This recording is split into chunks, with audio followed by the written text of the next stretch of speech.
माझ्या घरात शेती आहे म्हणून एकदा मी खुरप्याला धार लावायची म्हणून लोहार मामाकडे गेलो. दिसलं खालना आयरन जरा गंजत चालली होती. महाराज गंज चढला होता जरा. मी विचारलं लोहार मामा आयरन किती जुनी आहे? मला म्हणले मास्तर पंजोबाच्या काळची आयरन आहे. कधीची? पंजोबाच्या काळची. हातोडा कधीच आहे? काय विचारताय म्हणला मास्तर. अहो हातोडा माझ्या काळात 2 फुटला, हा तिसरा आहे.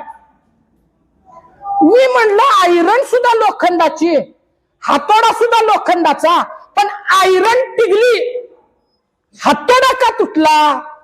मला म्हणले एवढं मास्तर तुम्ही शिक्षण घेऊन मोठं झालाय, पोरं शिकवताय कॉलेजला, एवढं कळत नाही? मी म्हणलं नाही मला त्यातलं ज्ञान सांगा.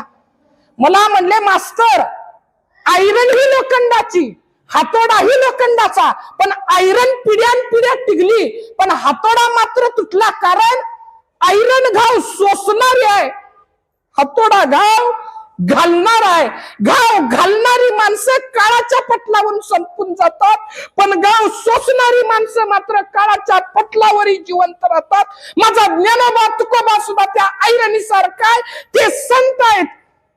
तुका म्हणे तोची संत सोशी जगाचे आघात, जगाचे आघात सोसणारे संत आहेत.